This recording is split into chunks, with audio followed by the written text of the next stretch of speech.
record. And I'll go ahead and put up the intro slide.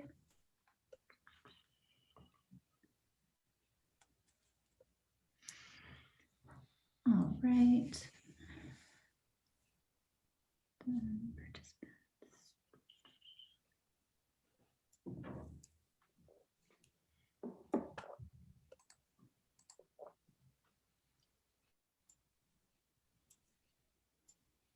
Look at those cool logos. I like it. Let's see, make co-host. Okay.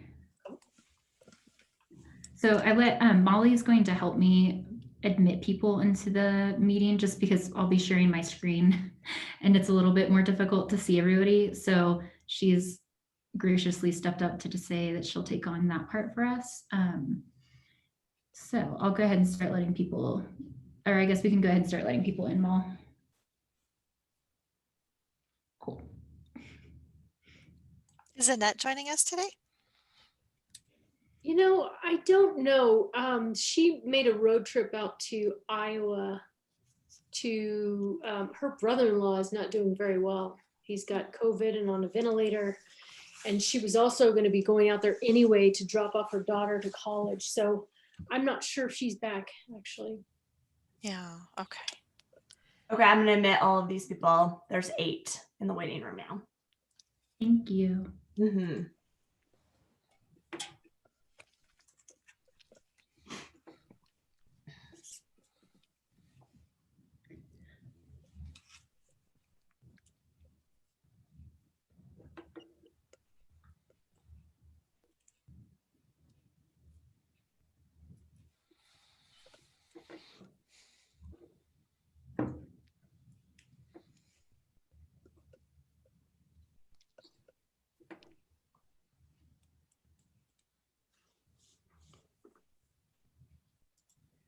Welcome to all of those joining. We will begin just a little bit past 12 o'clock, allow time for everybody to join in. So sit back and relax until that time.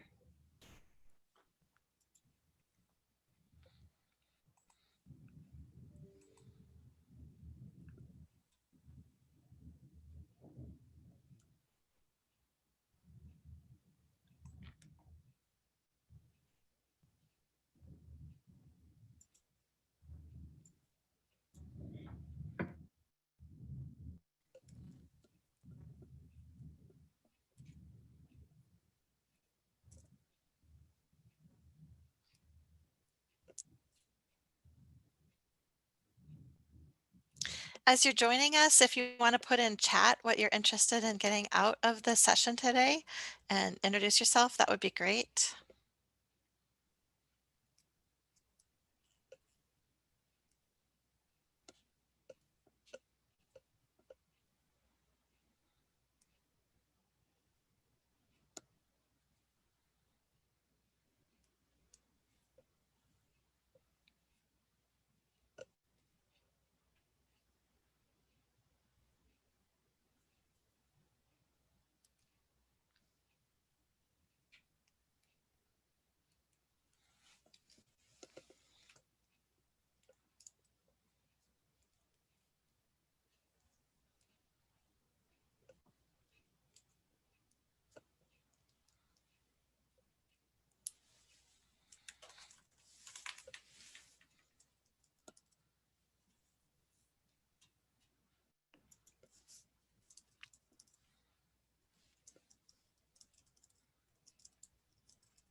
Welcome to everybody joining. We're going to allow just a few more minutes for people to join in. If you have not done so already, go ahead and introduce yourself in the chat and let us know what you're looking to get out of this workshop today.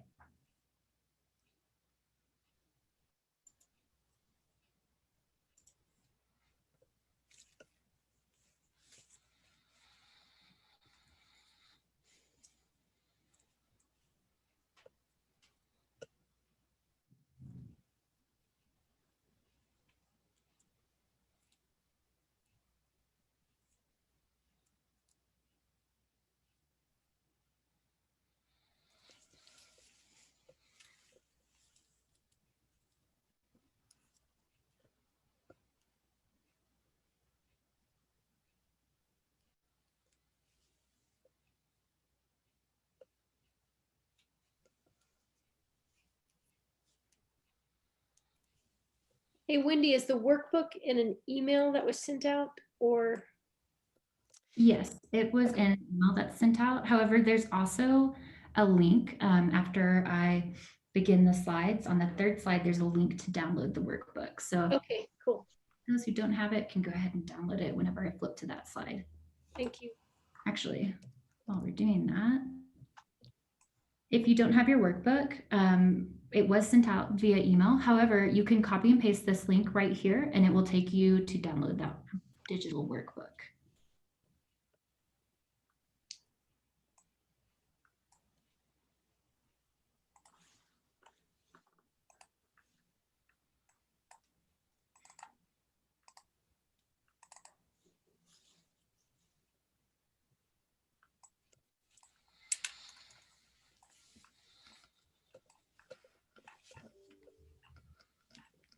All right, well, since we have quite a full schedule for this today, I'm going to go ahead and get started, and as people keep entering, that is a-okay.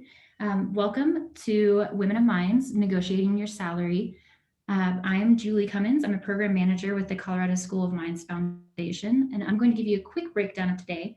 So we will have our presentation brought to you by Wendy Winter-Searcy, and we will go into breakout rooms kind of at the midpoint. And then we will also, time allowing, have a Q&A at the very end. So if you do have any questions, please feel free to submit any questions via the chat, or if we get to the Q&A and you would like to vocally voice your question, you can raise your hand and we will call on you at that time. So I'm going to go ahead and introduce Wendy, our presenter. She's the director of the Mines Career Center and is an AAUW salary negotiation facilitator. And I would like to thank her so much for giving us her time today. And I'll go ahead and toss it over to you, Wendy. Thanks, Julie. Thanks for coming, everyone. I'm so excited to be here. This is a very relevant and timely topic, and I've been just looking at the notes a little bit in the chat, and I'm hopeful that you'll be able to walk away today with some good information that you can apply immediately. Julie, go ahead and go to the next slide. If I haven't had a chance to meet you, maybe it's because we've been working virtually now for many months, but I've been at Mines for about 2.5 years as the director of the Career Center now, almost a year. So AAUW is providing the curriculum for this, and they would like you to do a survey. So I'm going to ask if you could grab that link, aauw.us/WS, to start off with the survey, the pre-session survey. We will be covering a lot of material, and you may want to come back to some of it, which you'll be able to do in the workbook. So if you could go to the next slide. Hopefully you grab that the link for the survey, and then also here's the link for the workbook. So you can use this, you can come back and reference the workbook as well. So I'm going to keep talking if you want to fill out that survey as we go. I'm just going to give some quick introductory information about AAUW and the Work Smart material. I have to say, and I saw this a little bit in some of the comments, I sure wish I had known some of this earlier in my career too. I feel like I made some mistakes. I did some things really well, but some of that was by instinct and not knowing the strategies. So this hopefully will give you some good concrete strategies to apply immediately, whether you're going for your first job or your fifth job, whether it's you're staying in a position but looking for a promotion or a new way of defining your role. So AAUW is an organization that's been around since the 1880s as an advocate for women in higher ed and in the workplace. And they are a catalyst for positive change. And the issue that they have taken a lot of action around is the gender pay gap and how to educate and train so that we can close that pay gap. So they've been very powerful in that advocacy work and also the training. So they're looking to train as many women and men as possible in good negotiation strategies to work toward closing that pay gap. So the next slide is a little bit more about the workshop. We're doing this obviously virtually, which I think is very effective in that a lot of us can be together. We can take our quick lunch break and we don't have to worry about driving, but it does take away a little bit from some of the interaction. So let's use the chat for interaction with each other, and then we will have some breakout times so that you can meet some of the other participants and have a little bit of networking opportunity as well. But this workshop is specifically designed to empower you to be successful and confidently negotiate your salary and benefits. And it will hopefully help to make sure that your compensation is aligned with your worth and the market value. Those are the key components that we want to look at. So the next slide, there's 4 steps to salary negotiation. We're going to take a little bit of time here right away to look at how to understand your value. And then also to know what your target salary and benefits are. How they align to the marketplace is the key with that. We'll talk about some strategies, and unfortunately with our time constraint, we may not have as much time for practice, but with all these tools that you're going to walk away with, you want to make sure to set aside some time for yourself to practice, because that's so important to be able to go into a conversation and feel comfortable knowing what your message is and how you want to communicate it. So those are our 4 steps. But before we jump into step 1, the why, how would this impacts you? The reason that we want to do these negotiation workshops is that we really want to work toward eliminating the gender pay gap. This is an issue that impacts you from your first job through retirement. We can, like I said at the beginning, sometimes we make a mistake at one step, but we can correct it in another. So this information is timely in that we can get on the right track and take the right steps to advocate for ourselves with the information and the strategies. We want you to feel empowered to have these conversations and be confident in presenting them. So we know that the pay gap, what we're talking about with that, and you can go to the next slide, Julie. The inequity between what men and women are paid nationally for the same work with the same skill set. So the pay gap has been closing, as we know from many years ago, that it was more pronounced, but still women are paid about 82 cents for every dollar earned by a man. So better, but more room to improve. When we start to break it down by race and ethnicity, we can see there's even more room to improve. That the percentage for Hispanic or Latina women is even a greater gap. So what happens with this is that women of color are disproportionately impacted by the pay gap, and this carries throughout a career. So this gap might begin at that first job or 6 months or a year down the road from the first job, and then it can impact earnings increases, salary increases, as well as retirement. So all the way throughout a career. So this information will help to empower us. Next slide talks about the lifetime losses. So a difference in an hourly or an annual pay can end up being exponentially more over a 40-year career compared to men. So you can see some of those statistics there. This data is reported by the National Women's Law Center using a formula to estimate the losses over a career. This isn't just a women's issue, this is an economic issue that impacts families and society. So we want to take this to heart that these conversations are important for us personally, as well as our communities. Let's talk a little bit about causes of the pay gap. Women being paid less for the same work is part of it, certainly. There's other causes as well. Some of it is overrepresentation in the lower wage jobs.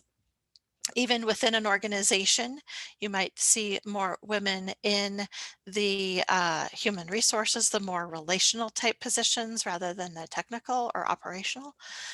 So that has an impact on wages. Women are well represented in healthcare, education, public administration that tend to have lower paying positions. And then there, in some cases, is discrimination, that barriers that result because of women perhaps being caregivers, taking time out of the workplace, or being discriminated against or kind of punished for that additional role.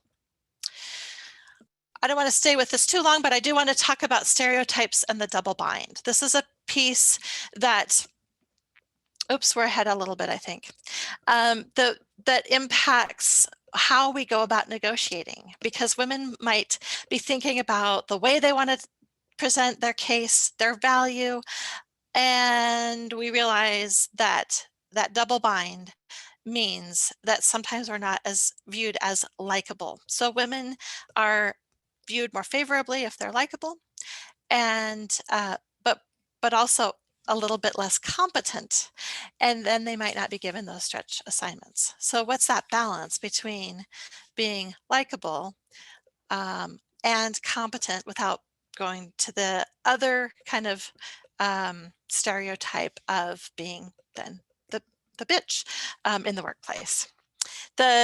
Your workbook, we just kind of basically covered page 4, and then this is page 5, what the pay gap is and why it matters, and how negotiation can help, but also what if negotiation can backfire.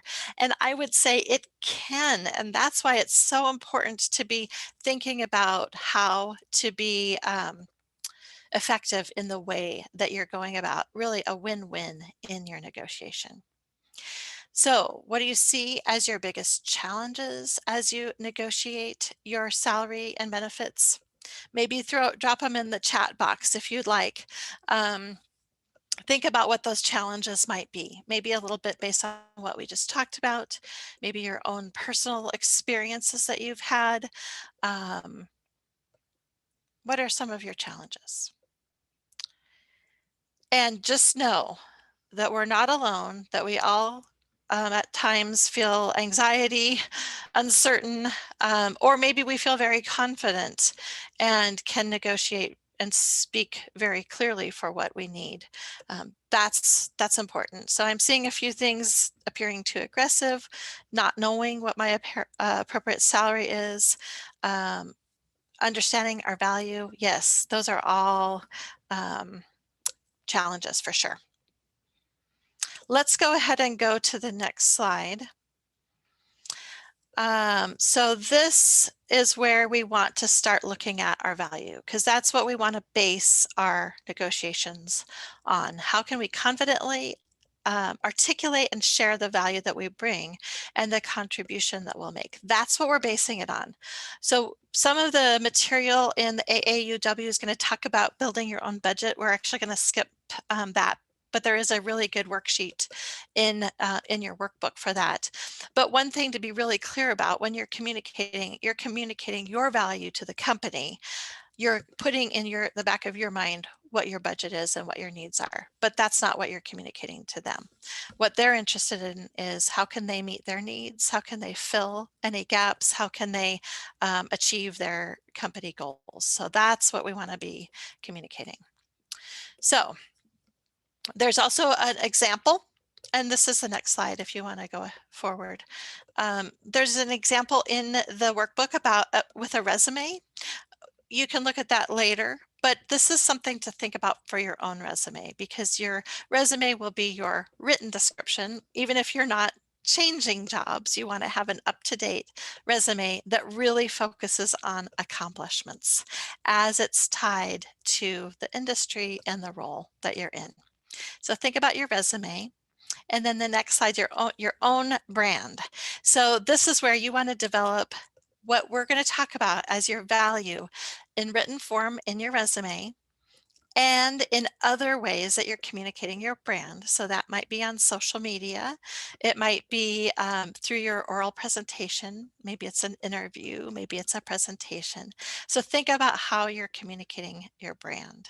No one knows the impact that you have as well as you do, and you don't want to assume that they will see it and know it without you sharing. So take a minute, think about this, and now we're at page 8 in your workbook. Think about what differentiates you. And sometimes this is hard to see how who we are makes a difference, not just our skill set on the technical side, but who we are as an employee, as a professional, what the value is that you bring to your company or your organization. What skills, accomplishments, work experiences, sometimes failures are just as important in this to help us know and be able to contribute at the highest level. So think about that. We're going to carry that forward. The next slide is in the notebook or in the workbook or on a sheet of paper. You can write down, we're going to pause just a little bit for you to do this, some accomplishments, contributions, skills, and relevant experiences that you are proud of.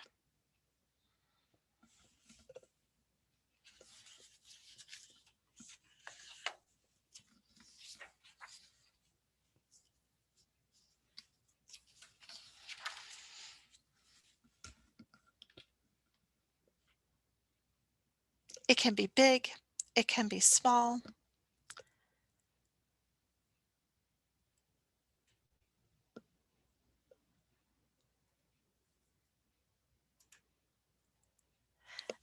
And the next slide, how did you make it happen? What role did you play? What were the results? Can you quantify it? Sometimes we can, sometimes it's not quantifiable.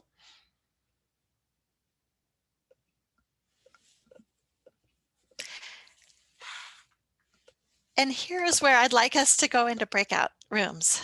Julie's going to help to put you in rooms with three. So we're going to have about 6, maybe 7 minutes to share with each other. Do introduce yourselves. Hopefully you can have a chance to meet somebody new, and then share a snippet, a short description of that accomplishment. So hopefully you've got some notes. And if you want to follow along on page 8, that's those first 2 sections, your accomplishments, and then how you made it happen. So you're going to share one of those accomplishments in, you can use the format that's in your workbook. I accomplished blank using my blank skills, which benefited my company by, and then list the results. All right, we're going to go ahead and open the breakout rooms right now. So go ahead and join whenever you are ready.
Yeah, nice to meet you, Erin. Yeah. Oh.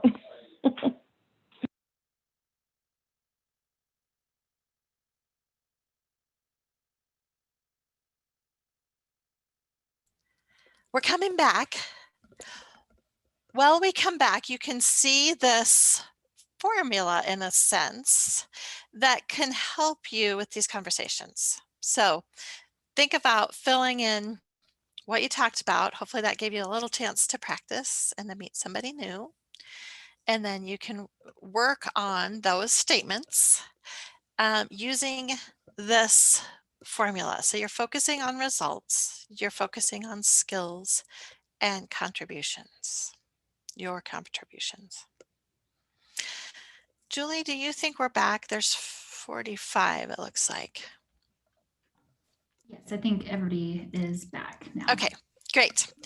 So I'll just give you an example of a statement. I developed a training program for new hires using my project management and leadership experience. That benefited our company by decreasing turnover by 32%, improving office culture, and saving the company an average of $22,000 a year onboarding costs. So that's very quantifiable. You may have something that's not as, like, you don't know how much morale improved or the project became more efficient, but you can still focus on the results. So that's the beginning to develop that statement of your value. And you can go to the next slide. Do remember, this is not just for a job interview. It could be a performance review, maybe an annual performance review, maybe it's an informal conversation.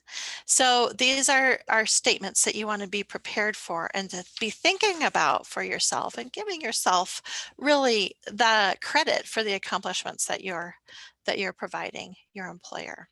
So some tips here. Document your accomplishments. I try to update my resume once a year, even though it's not my favorite thing to do, but just to help me remember what my accomplishments are or have been through the year.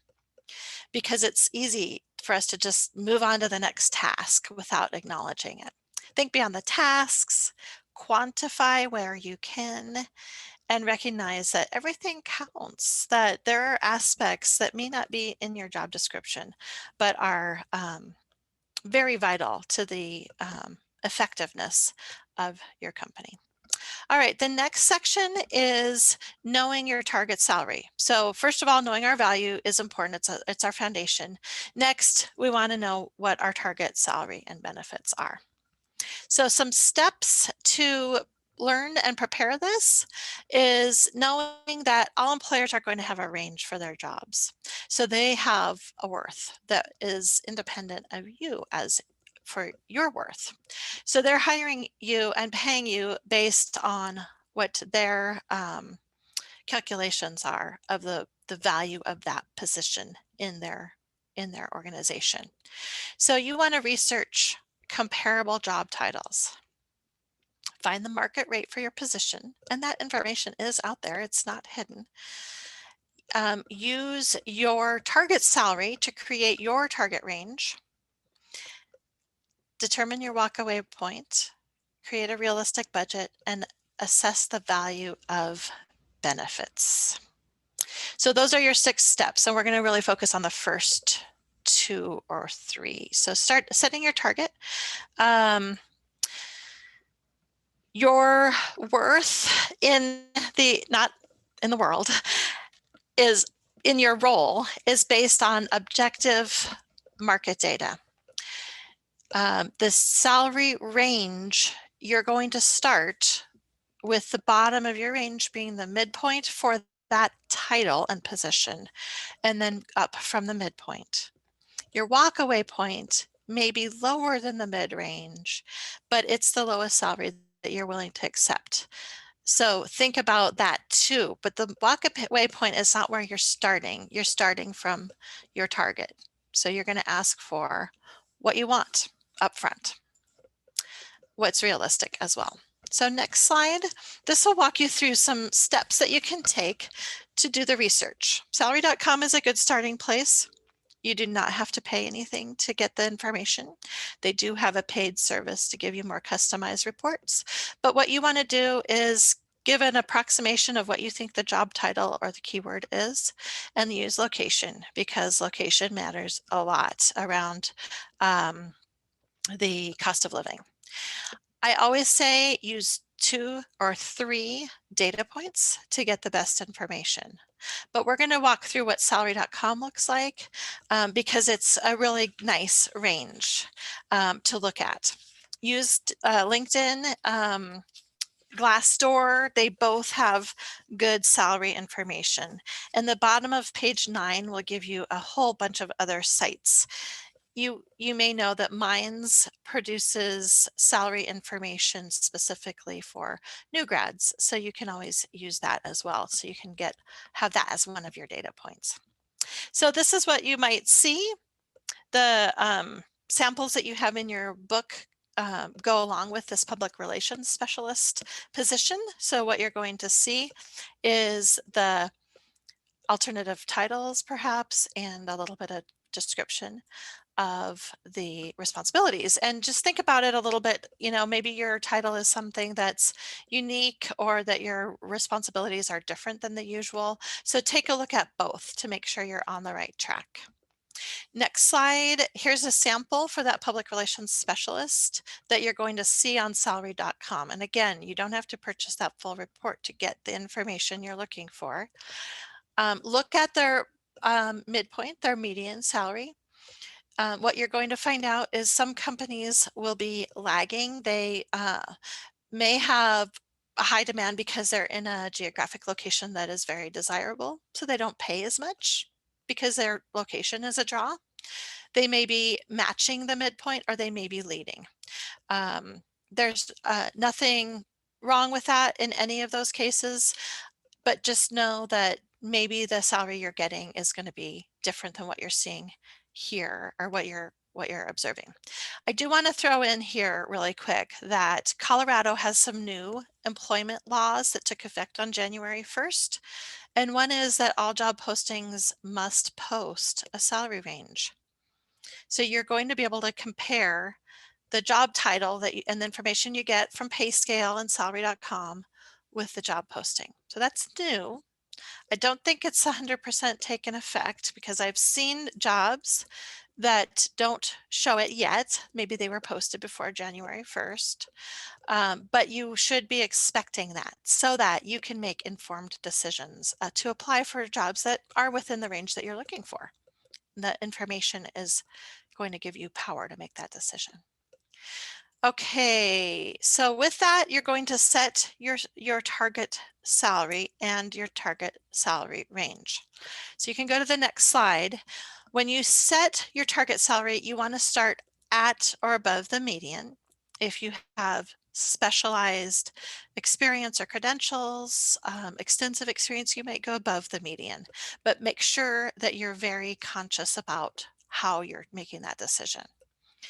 Then you're going to set a range, because you always, with negotiation, want to give a range instead of a solid number, because they can always say no to a number, but a range they can consider.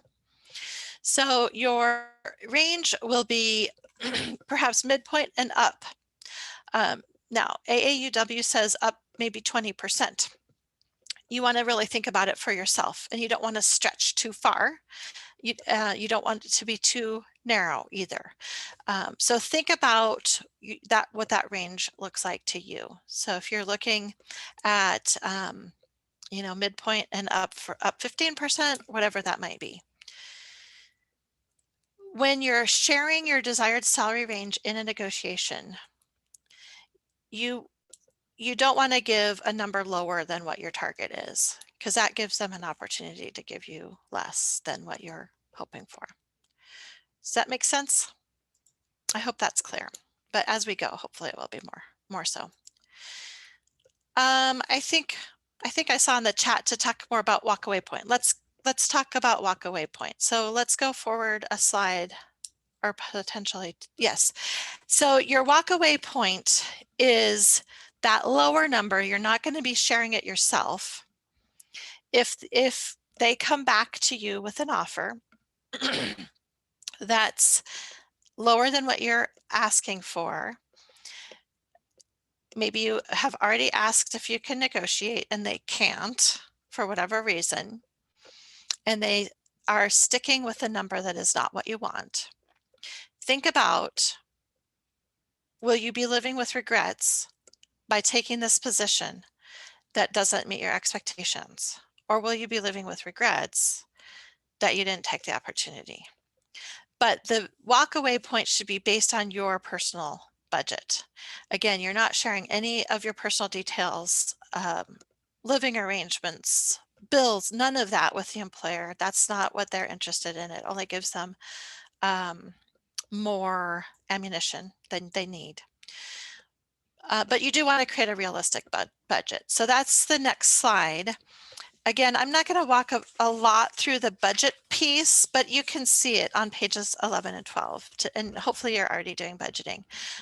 But if you know that there's a point where you just would not be comfortable, or you'd be really going month to month and not able to do the things you want to do, then that's a good indication that you want to walk away. So the other piece to consider is benefits. Sometimes benefits can outweigh a lower salary if it's giving you things that are important to you. And I'm sorry, I'm seeing some of the chat, not all of it. I want to address Melanie's question because it's right related to what we're talking about. A walkaway point may be for a new job. It may be for a promotion if that's coming with significant new responsibilities. So you would want to walk this very carefully to think about if you are being a team player, taking on new responsibilities and not being compensated for it, it's potentially, you always want the conversations to be a win-win for you and your employer and your supervisor. That's kind of three different characters in the process. But you may, if you're being asked and given a promotion, perhaps without a pay increase, maybe you talk to them about an evaluation in 3 months, or maybe there's, you know, a difficult economy and budget for the organization where they cannot offer it, but it's still worth having the conversation about how they might move forward in the future. So you can accept, yes, absolutely go forward with a promotion, increased responsibilities without the compensation if there's those extenuating circumstances. But I think it's worth recognizing that too often we take on more and we don't get compensated for it. So, but think about it as a win-win. That's the key takeaway from this whole process is we want it to work for you and we want it to work for the employer all the way around so that you're comfortable. And they should want that too. So benefits can have some lifestyle advantages. They can have some monetary advantages. Sometimes they cannot negotiate. Maybe they have a group health insurance plan and there's absolutely no change to that, right? But maybe they could give you more flex time, or maybe they have a set vacation limit, but they would allow you to work 4/10s. So there's ways that you can think about monetizing the benefits and also using them for what's important to you. Maybe it's professional development. Maybe they can't increase your salary by as much as you would hope, but they can send you to a conference or offer a mentoring program that will allow opportunity for future growth. So really think through each of those benefits and how they may make a big difference in your lifestyle. Maybe it's the moving expenses. Maybe it's, you know, a title change. I actually did take a job with a title change with, well, they ended up being required to give me a pay increase too because they had a set band, but it was worth it to me for the title change because it gave me a seat at a different table. So I had a little bit more authority, I guess I would say, or voice in the decisions. So each of those things can be useful.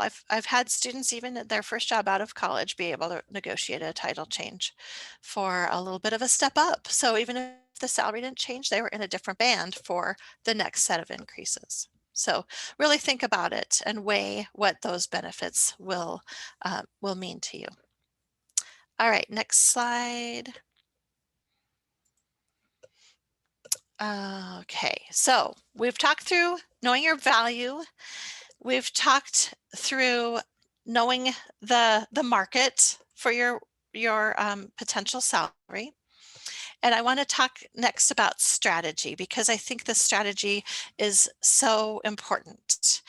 First of all, no negotiation should happen before you have an offer. So if you are applying for new jobs, don't start any sort of salary conversation until they've committed to an offer. Sometimes you have to push back on employers because they want to know what your expectations are. And actually that was another part of the new laws, that employers cannot ask your prior salary. So you want to make sure that you're not giving away too much information at the wrong time. You want them to be committed to you as the right candidate, the right employee, before doing any negotiating. So you've got that job in mind, or in hand, the offer in hand, or you're going to go to your supervisor to talk about a promotion. So here's some tips. Bring your notes. Make sure you've done your research. You may have more in your mind than you're sharing, but be positive and be flexible. It's not a battle. You want your supervisor to walk out looking like the hero and the winner in this whole thing, because they've made a great employee even happier. This is not personal. And I would say that what I've seen with women doing negotiation, this is one piece that is occasionally a downfall, that sometimes we think it's about who we are as a person, and we do take it personally. It's not personal. It's not meant to be.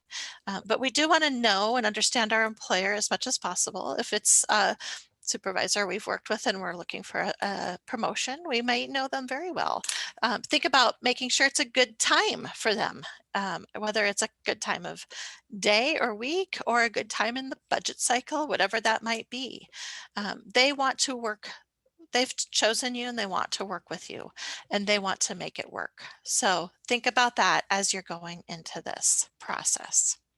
So not antagonistic, not personal, but really flexible and positive will get you where you want to go.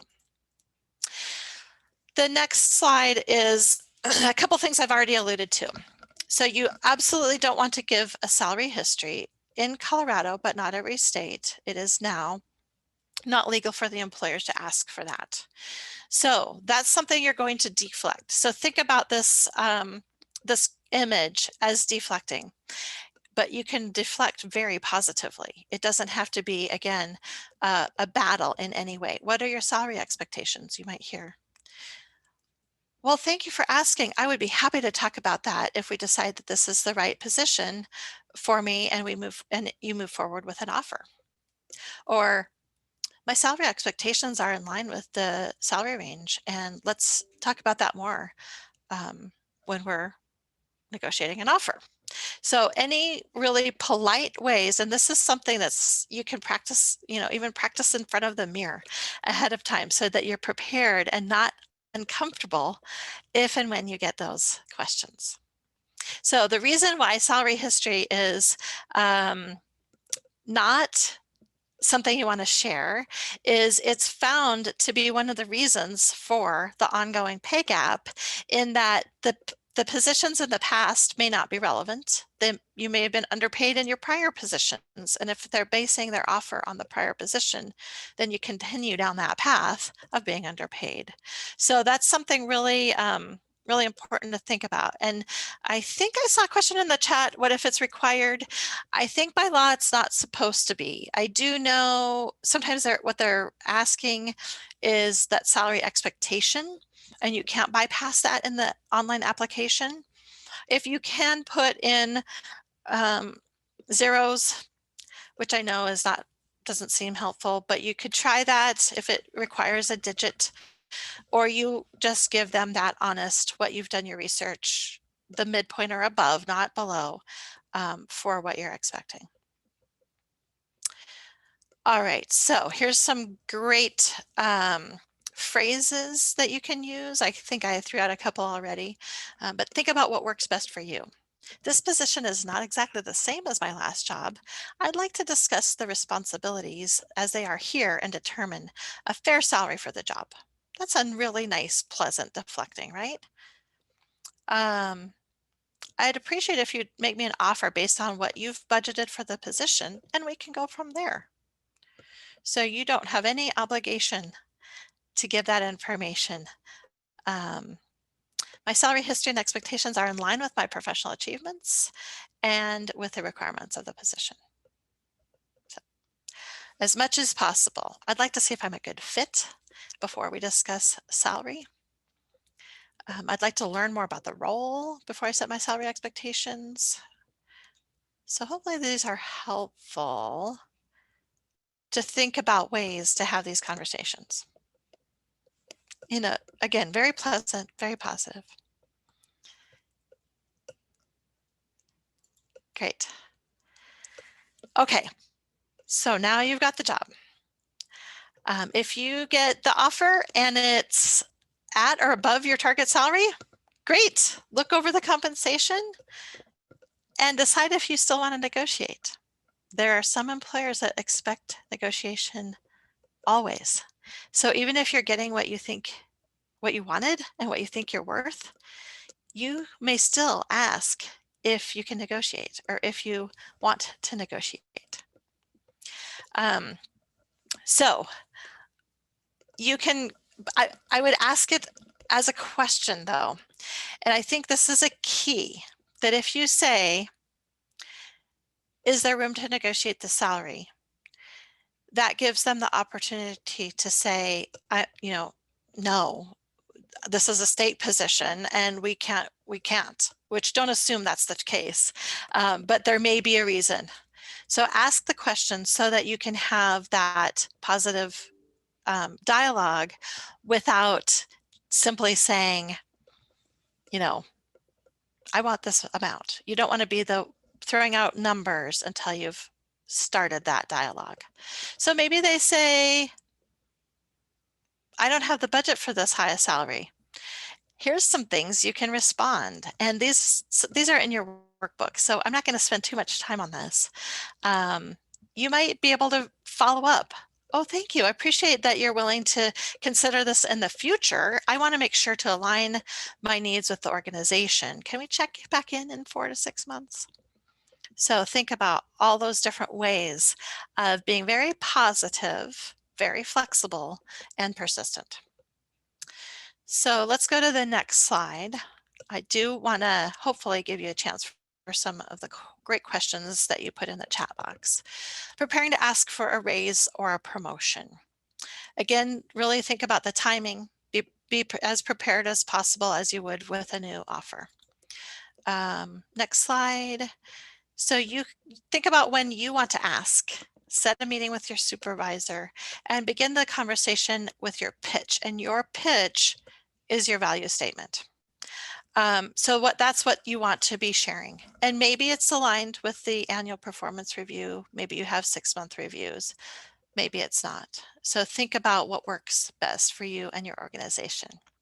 A really good time to ask for a raise or a promotion is when you've taken on new responsibilities or you've really performed beyond your capacity, your expected capacity or your traditional role. So you want to meet with your supervisor, make sure they're in a good place for that. I've actually started to go down this road and bypassed it because they were clearly not in the right place for it, and that's fine too. Make sure it's a win-win for both. So you're giving your pitch, your value. Really think about how you're going to articulate it as relevant to them. Here's some samples, but you're going to see those in your workbook. So I'm going to keep on going. Think about the benefits as well. So maybe this is a time to negotiate benefits differently, or maybe you just understand what they are and leave them. Get it in writing. And this is true for a first offer or for a promotion, that it's really helpful that after you have the conversation, whether it's over email or in person, it's good to have the information followed up in writing so that you can both be on the same page with that. So here's the life cycle. Seeking a new job, which might be when you graduate from college, and it might be again 5 years later, or it might be 20 years later, or it can happen at other points in our career. Apply an interview, negotiate and accept, earn a raise or promotion, maybe not earn a raise or a promotion and then go back to seeking a new job, right? There's some ways to bypass this cycle a little bit, move it forward for yourself, and then go back and negotiate. So great. So step 4, practice. We're going to, I'm just going to encourage you to do that. Saying it out loud, really thinking through what you want to communicate makes so much difference when you're going into conversations that maybe we feel a little awkward about. Sometimes it's uncomfortable to talk about our own value or to talk about money, whatever it might be that our trigger points, we want to make sure to work through by practicing, because it's worth it to get through the awkwardness to have that great result. So with that, we do have just a few more minutes to do some questions. So I don't know, Julie, do you want to share questions from the chat? Yeah, I'll go ahead and stop sharing my screen so I can see the chat and see what all you guys have submitted. If you do have any questions that you posed earlier and that you would like answered, if they have not been answered yet, please go ahead and resubmit them. Let's see. And I see that Melanie put, when people are asking for your salary, she put leave the salary blank or put a note of TBD if possible. I think that's excellent advice. Thank you, Melanie.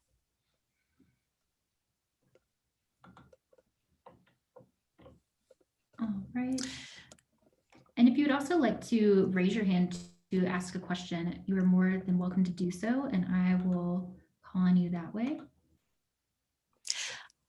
I can just jump in with this one I see from Kaylin. If your current salary is higher than the typical range for that location, can you use your current salary in negotiation to try to negotiate more? Absolutely.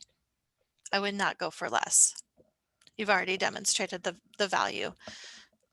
That should be kind of your starting point, hopefully.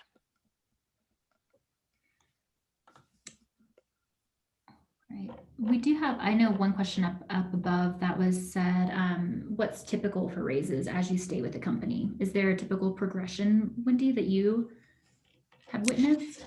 I don't know. I'm going to say no. I don't know of a typical. There probably are typical within organizations, but different organizations are different for what that would be. But I would be careful about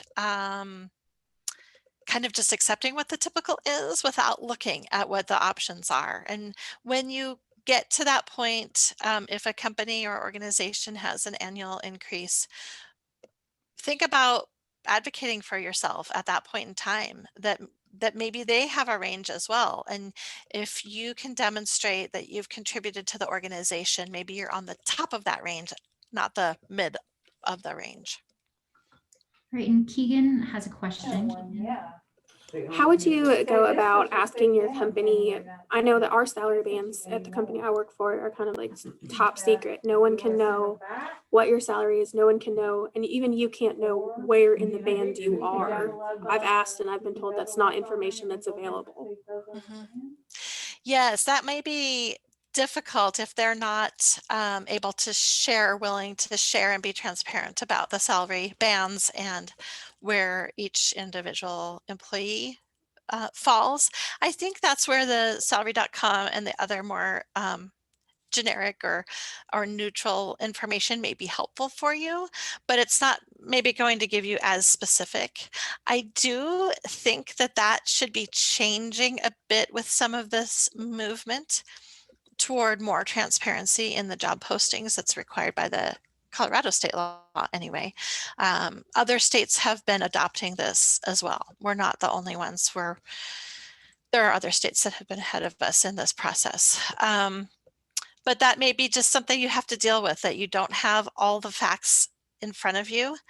But I do also think that we're shifting the conversation so that it's not such a taboo topic to talk about salary. And that's one of the ways that we're going to get past the gender pay gap, is if we have transparency. And if it's because they're uncomfortable because your coworker may be making more money and they started at the same time, well, that's a problem. But you want to work within the system that you're in, and use the objective data where you can. I hope that's helpful. That's a really good question. Sometimes a difficult place to be too. Yes, right. thank you. We do have two more that I think we can get to before we run out of time here. From Bailey, how do you go about negotiating salary after receiving a new degree, i.e. master's or PhD, or a certificate within the same company? I think that's a great question, Bailey, and it's actually a really good launching point to have the conversation. So I would go through those steps toward the end that talked about requesting a promotion, but getting all your material together, looking, and salary.com and some of those other sources will give you degree level as well as location for the salary ranges. But take in that objective data and schedule an appointment, a time that you can talk with your supervisor to have the conversation and really present your degree or your certificate as the value it offers to the organization. So you can present it, now that I have this certificate in space resources, I have the knowledge and the ability to contribute to the organization in these new ways.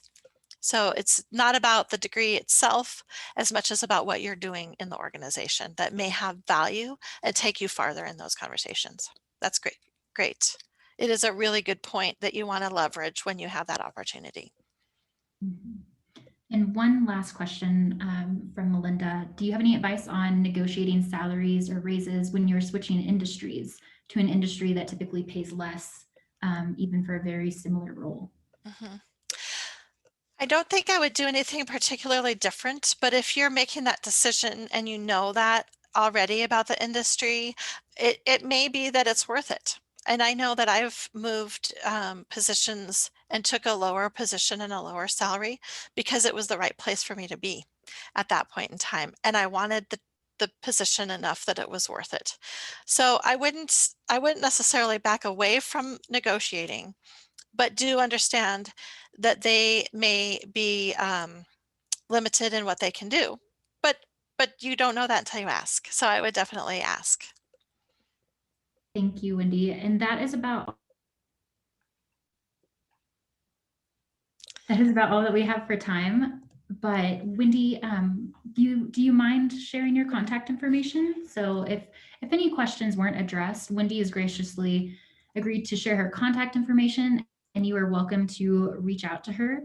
I'm going to share my screen just one more time to highlight some upcoming events that we have for Women of Minds interest group. I popped the events page down into the chat.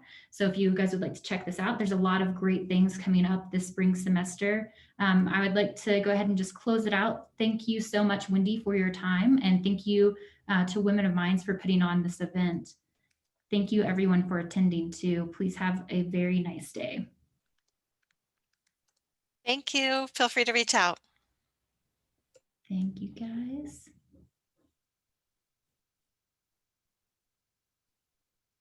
All right, have a good afternoon, everybody. Thank you, guys.